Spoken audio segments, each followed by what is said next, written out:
스마트한 경제 공부, 오늘은 키움증권의 홍춘욱 박사와 함께 일본 경제 침체 공부해 보겠습니다. 어서 오세요. 네, 안녕하세요. 지난 시간까지 이제 우리 노동시장의 양극화, 분단 노동시장이라고 하셨는데 그 공부했고, 오늘 우리 옆나라 일본 경제에 대해서 또 좋은 책도 갖고 오셨어요? 네, 그렇습니다. 일본 경제에 대해서 우리나라 사람들이 참 관심이 많을 수밖에 없는 게, 뭐 역사도 역사이거니와 이 반면교사라는 표현이 있지 않습니까? 네, 네. 이 옆에서 교훈을 주는 그런 게 참 많은데 그 중에 하나가 1989년, 90년을 전후해서 시작됐던 자산시장의 붕괴를 들 수 있는데요. 네. 특히 좀 극적인 예를 하나가 제가 들어보자면 그 동경을 비롯한 일본의 핵심 도시 지역의 상업용 부동산 가격을 1990년 100만 원 주고 샀다면 네. 최근 얼마 정도 하는가 한번 측정해 본 적이 있었는데 네. 8만 원에서 9만 원 하더군요. 상업용 도쿄에 예, 도쿄도에는 8만 원에. 상업용지. 예, 그래서 91%에서 92% 정도 빠졌고요. 네. 주택용지는 상대적으로 좀 덜 빠져서 한 60% 정도 빠졌습니다. 물론 이게 2013년 아베노믹스 이후에 네. 집값이 반등해서 이 정도라는 네. 것도 알아두시면 좋겠고요. 네, 기본적으로 세월이 이렇게 흘렀으면 어느 정도 물가 인상분만큼은 올라야 되는데 물가가 오르지 않는 디플레이의 나라라서 이렇군요. 그렇습니다. 그래서 제가 이제 이 개인적인 이야기를 조금만 하자면 1990년대 초반부터 이제 경제 분석가, 이코노미스트라는 직업을 갖게 됐는데 저는 처음에 일본 경제 담당이었습니다. 왜 그러냐면 지금 미국 경제 열심히 분석하듯 그때는 일본 경제를 분석하는 게 가장 어떻게 보면 이코노미스트의 첫 발걸음이라고 할 수 있을 정도로 중요했었죠. 우리가 가야 할 방향이었죠. 그렇습니다. 그래서 기러기 행진 또는 기러기 군단이라고 불리면서 제일 앞에 일본이 가고 다음 옆에 한국이나 대만 같은 아시아 신흥공업국이 이렇게 따라간다. 그리고 또 일본의 길을 모방하고 일본의 성공의 길을 간다라고 생각하던 시절이었는데 일본 경제가 그렇게 붕괴된 게 90년이었으니까 굉장히 충격이 컸고 그때 당시 항상 우리도 저렇게 될 수 있다라는 그 경계의 목소리를 가지게 돼서 더욱더 공부를 열심히 하게 됐는데 참 궁금한 게 이제 여기서 아니 90년, 91년에 부동산이 정점을 치고 붕괴된 건 이해가 되는데 왜 25년 지나도록 아베노믹스 이후에도 사실 멀쩡하게 돌아오진 하지 않고 그냥 경기가 조금 좋아진 정도로 이렇게까지 긴 불황에 시달린 이유가 뭔가에 대해서 어떻게 보면 이 평생의 질문이라고도 할 수 있는 그런 과제를 시작부터 아주 무거운 질문을 안고 사회생활을 시작하게 됐던 것 같습니다. 자, 그러면 일본 경제가 뭐 침체는 가능하죠. 집값도 떨어질 수 있고요. 부동산 가격도. 근데 어떻게 그토록 오랜 기간 불황에 시달린 이유 왜 그랬을까요? 예, 바로 이제 두 가지 이유인데요. 첫 번째 이유는 집값이 너무 급하게 올랐다. 이거는 뭐 다 아시는 거죠. 그래서 1980년 당시에 집값의 그 지수를 보면 한 40포인트 정도 있었던 게 2배 반이 오른 거죠. 1990년까지 2배 반이 올랐는데 문제는 이게 급하게 오른 것도 10년에 2배 반이면 사실 또 자본주의 사회에서 그 정도 가격 상승은 또 나라마다 있을 지난 10년간의 베이징 가격을 보면요. 그렇죠.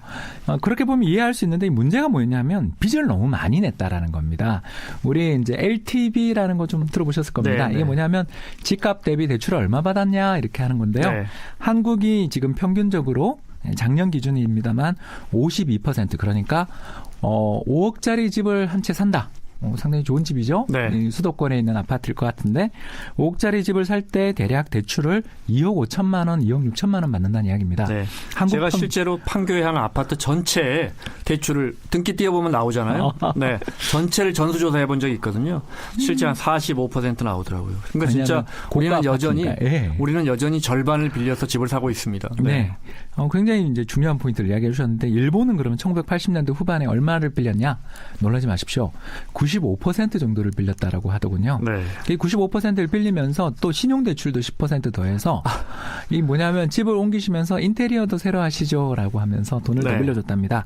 왜 그랬냐 하면 너무 집값이 격하게 빠진 걸 한 번도 본 적이 없거든요. 그러다 보니까 이 집값을 빠지는 것을 경험해 본 적 없는 사람들이 지금 보면 완전히 정반대 이야기죠. 그렇기 때문에 돈을 빌려줄 때 집처럼 안전한 게 없다고 생각했던 겁니다. 그러면서 이 돈을 너무너무 많이 빌려줬는데 그때 부동산 주식에 투자했다가 손실 본 규모가 얼마냐면 1,500조 엔. 500조 N. 그러니까 10을 곱하면 대략 우리나라 GDP 우리나라 13년치 GDP에 해당되는 돈입니다. 그게 부동산으로만 사라졌군요. 그러니까 허공에 사라진 것까지는 또 괜찮죠. 네. 이제 문제는 뭐냐 하면 아까 대출 받았다는 이야기 기억나십니까? 예, 그래서 5억짜리 집을 살고 있었는데 거기가 뭐 한 4억이나 3억 정도 대출 받았다고 하는데 집값이 아까 평균적으로 2억이 됐습니다. 60% 제가 네. 집값 빠졌다 그랬으니까 그렇게 되면 이 가정은 상당히 잘 사는 중산층 가정이었다 하더라도 일단 자기의 돈은 다 사라진 거죠. 이른바 깡통 주택이 된 거죠. 그렇습니다. 네. 그런데 이게 일본 평균이 이렇게 됐다라는 게 문제가 되는 거죠. 네. 자, 이거 가게야 또 우리만 그런 게 아니라 전 국민이 그렇게 되면 좀 봐주세요도 되고 정부가 네. 지원도 좀 해주고 그럴 텐데 문제는 이때 부동산 시장이나 주식 시장에서 이 버블을 일으킨 주범이 사실은 가게가 아니고 네. 기업이었다는 거예요. 네. 왜냐하면 그때가 엔화 가치가 너무너무 강세여서 네. 그러다 보니까 프라자 합의 때문에 원하지도 않은데 강세가 됐죠. 네. 예, 그게 이제 또 도취돼서 이 전 세계 르누아르나 혹은 고흐의 그림 중에 네. 절반이 일본에 있다라는 이야기가 있을 정도로 맨하탄의 빌딩들 막 사고 네, 그랬죠. 그렇습니다. 록펠러 센터라고 들어보셨을 네. 겁니다. 이걸 다 일본 사람들이 샀던 겁니다. 근데 이제 이렇게 빚을 내서 기업들이 사들였죠. 그런데 이제 아까 말씀드린 것처럼 사들였던 부동산이나 주식 가격이 폭락하는 반면 아까 가게는 전 국민에게 다 퍼져 있으니까 자금 회수가 어려운데 네. 기업이 이런 지경에 빠지게 되면 어떤 일이 벌어질지 네. 생각만 해도 끔찍하지 않으십니까? 은행들이 어떻게 대응했습니까? 빚을 못 갚는 부동산 폭락으로 빚을 못 갚는 일본 기업들에 대해서. 처음엔 참았죠. 왜 그러냐면 아까도 말씀드린 것처럼 그 전에 계속 집값이 오르던 것만 봤으니까 네. 이게 일시적 현상으로 끝날 줄 알았던 이러다 거죠. 오르겠지. 네. 그런데 이제 이게 일본 경제의 두 번째 위기가 이제 또 시작되는데요. 그게 이제 바로 1997년 아시아 외환위기였습니다. 생각만 해도 벌써 20년 전입니다만 벌써 사회생활 하셨던 분들은 등골이 서늘한 이야기입니다. 네. 아시아 외환위기가 발생을 하게 되니까 일본도 이거 위험하다라는 이야기가 나올 수밖에 없었고 실제로 해외에 있는 투자자들이 일본에서 돈을 다 인출해가는 그런 일들이 벌어지면서 네. 일본 은행들도 할 수 없이 그때부터 기업에게 대출을 상환하기를 요구했습니다. 네. 그럼 98년쯤 되는 겁니까? 그렇습니다. 네. 그래서 98년 여름 기준으로 해서 일본 시중은행들, 그러니까 은행들 우리나라로 이야기하면 뭐 금융지주사들이죠. 금융지주사들이 이 대출해준 돈이 얼마였냐 이렇게 하면 590조 엔. 그러니까 상당히 참 큰 나라입니다. 네. 590조 엔이었는데 이게 불과 이제 8년 뒤에 이게 얼마로 줄어드냐면 490조 엔으로 줄어듭니다. 그러니까 100조 엔, 우리 돈 1000조 원이 줄어든 겁니다. 네. 아무리 일본 경제 규모가 크다 그래도 네. 우리 1년 지금 국가 예산의 2.5배입니다. 네. 사라진 돈이. 네. 네, 그걸 대출을 상환하라 그러니까 네. 은행들에게서 갑자기 자금의 융통을 해달라 그러니까 기업들이 돈을 갚을 수가 없죠. 그래서 수많은 기업들이 파산했고요. 또 이 파산하는 과정에서 또 무슨 일이 생겼겠습니까? 예, 해고가 발생했겠죠. 네. 자, 아까 가게는 좀 기다려줬다고 이야기했죠. 근데 이제 가게까지도 각 가정에서 빌린 돈까지도 다 상환 요구가 들어오기 시작하니까 일본 경제에 이제 드디어 악순환이 98, 99년부터 시작해서 2002년 정도까지가 일본 경제 최악의 시기였다고들 많이들 이야기하는데요. 흔히들 89년도부터 저는 그렇게 알고 있거든요. 부동산 값이 급락하기 시작했다고 하지만 진짜 위기는 아시아 위기가 온 97년 이후에 은행들이 본격적으로 회수에 나서면서부터 시작된 거군요. 그렇습니다. 그러면서 그걸 그때 당시 이제 고이즈미 정부 기억나실지 모르겠습니다. 네. 이런 정부들이 이제 금융 빅뱅이라는 예전에 우리나라에서도 참 많이들 들렸던 용어인데 이 금융 빅뱅이라는 걸 하면서 도시은행, 우리가 이제 시중은행에 해당되는 게 13개 은행이 있었어요. 네. 근데 그게 지금 3개 남았습니다. 뭐 기업이 빚을 못 갚으면 결국 은행도 망하게 되는 거죠. 그렇습니다. 근데 이제 은행이 망하면 이 문제가 생기는 게 첫 번째 문제가 이제 아까 말씀드린 것처럼 새로운 대출은 불가능해지는 거죠. 그러니까 신사업에 뭐 한국 경제가 참 어렵다 그러지만 그 기업별로 보면 일본의 주요 경쟁자들을 많이 따라잡은 산업들이 꽤 있죠. 네. 뭐 토요타에 맞서서 예를 들어서 자동차 회사들이 싸우고 있다든가 반도체는 역전했고 조선이 이제 다시 역전 당했습니다만 그래도 오랫동안 잘 해왔던 게 전자가 있고요. 네. 예, 그래서 이런 여러 가지 사례들이 벌어진 계기가 일본 기업들이 무능하고 못해서라는 것도 있지만 이 투자를 할 돈을 은행들이 빌려주질 않았던 것도 굉장히 크게 됩니다. 그때가 바로 이제 우리로 따지면 외환위기 직후 98년 뭐 인분위협이군요. 그러니까 그렇습니다. 그때부터 이제 힘들어지는군요. 우리는 딱 1년 만에 사실 어떻게 보면 정말 국난을 극복하는 네. 모습을 보였는데 일본은 그 이전 그 90년부터 시작해서 97, 8년까지 한 7년, 8년 동안 힘이 빠져 있다가 안 그래도 몸이 좀 안 좋아서 네. 으슬으슬 추운 차에 갑자기 몰아닥친 한파에 큰 병이 났다 이렇게 보실 수 있겠죠. 네. 근데 이제 이 병이 나면서 아까 말씀드린 기업 문제는 기업이라 그러더라도 이제 가게가 큰일 났습니다. 네. 이제 이렇게 집값이 빠지는 것도 이게 참 큰일인데 대출 상환 요구까지 오게 되니까 이제 이때부터 이제 일본 경제에 드디어 소비 불황, 소비 공황이라는 말이 네. 빙하기 이런 이야기들이 다 그때 나온 이야기들입니다. 네. 그러니까 사람들이 이제 돈을 쓰지 않고 전부 저축해서 이제 빚을 상환하기 위해서 노력했죠. 그래서 근검 절약하는 일본인이라든가 네. 뭐 일본 사람들은 검소하다 이런 이야기가 다 이때부터 나오기 시작했다고 네. 보시면 되겠고요. 그런데 이제 이게 문제가 남의 소비는 곧 나의 매출인 경우가 네. 많지 않습니다. 소득이죠. 네. 그래서 우리나라는 전체 이제 국내 총생산 GDP라 그러죠. 이 GDP에서 수출이 차지하는 비중이 거의 50% 되는 수출 국가인데 네. 네. 일본은 그게 10%밖에 안 돼요. 그러니까 내수가 훨씬 많다 이 말씀이시죠. 예, 내수. 그러니까 1억 총 중산층이라는 말이 있을 정도로 네. 1억 2천만 국민 중에 1억 명이 중산층이다라는 말이 있을 정도로 이게 굉장히 부자였던 거죠. 그리고 또 일본의 경제가 튼튼했던 게 그 격차가 별로 없었잖아요. 맞습니다. 네. 그래서 총중류사회라는 재밌는 책도 읽고 그래서 총중류사회 정말. 네. 그러니까 상류사회는 좀 적고 네. 중류층이 1억이다라는 그러니까 내수 시장이 어마어마했고요. 그래서 전 세계에서 GDP 규모가 2위였으니까 네. 그러니까 이런 국민들이 소비를 딱 줄이는 순간 이제 2차 충격이 또 왔습니다. 자, 1차 충격은 아까 부동산 충격, 2차 충격은 아까 이야기했던 대출 감소 충격이 소비 부진이 곧 기업들을 또 도산으로. 네. 이제 이렇게 되면 누가 봐도 이 나라는 망했겠구나 싶은데 일본 아직 안 망했죠.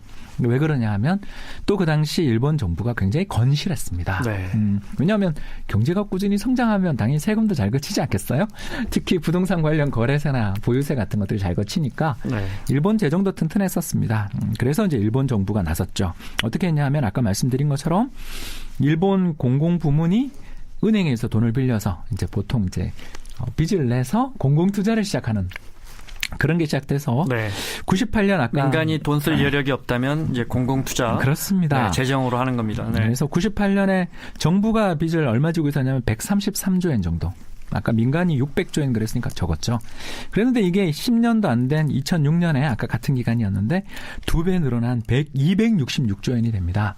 즉 가계나 민간 기업들에게서 다 줄어든 걸 고스란히 정부가 떠안았다라고 볼 수 있는 거죠. 네. 이런 걸 생각하면 이 정부라는 존재가 없었다 하면 또 일본 정부가 그때 당시 건실하지 않았다면 네. 일본은 지금보다 훨씬 더 어려운 상황에 처했겠구나 이런 생각을 들 수 있는 거고 이때 이제 대규모 재정 투자에 대한 논란을 기억합니다. 이른바 이제 케인즈식 재정 투자 정부가 계속해서 돈을 시중에 공급하는 워낙 민간의 여력이 없으니까요. 그래서 제가 봤던 어떤 다큐멘터리에 정말 하루에 차가 500대도 안 지나가는 다리를 짓죠. 네. 예, 이화지 섬에 이어지는 다리입니다. 그렇군요. 예. 네, 제가 봤던 게 이제 경제학자 간 논쟁이 생깁니다.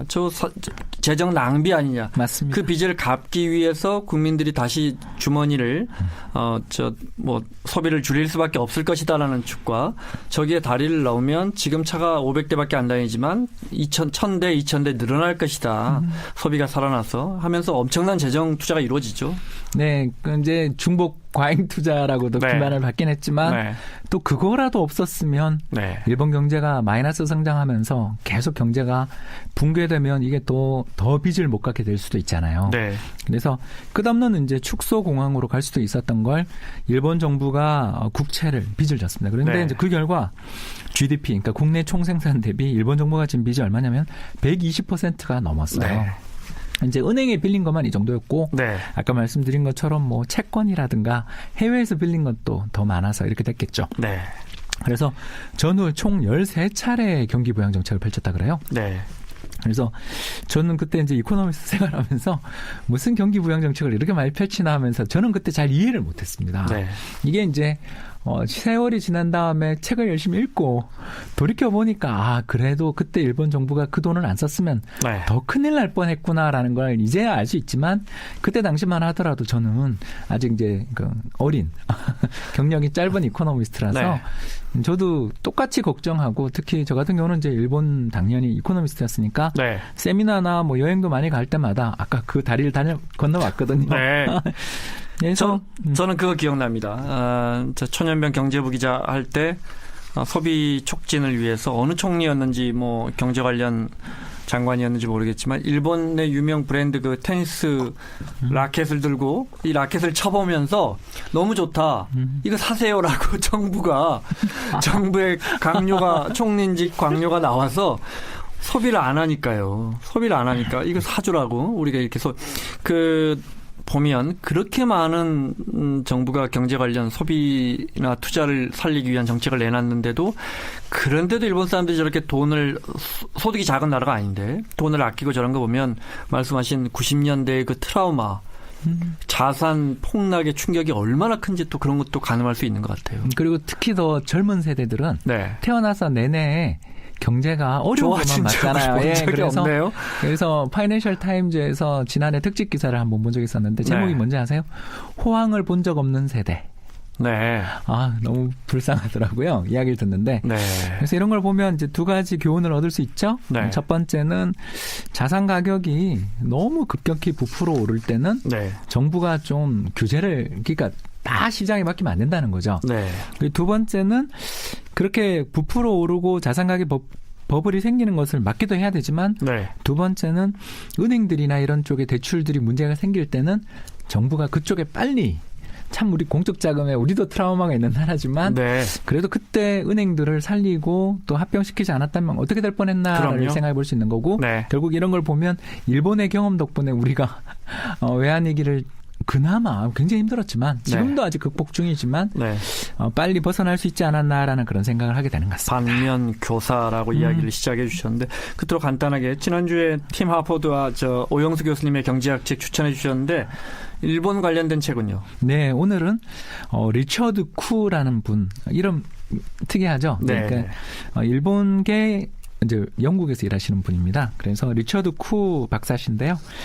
이 리처드 쿠 박사는 일본의 아주 유명한 연구소의 수석연구원입니다.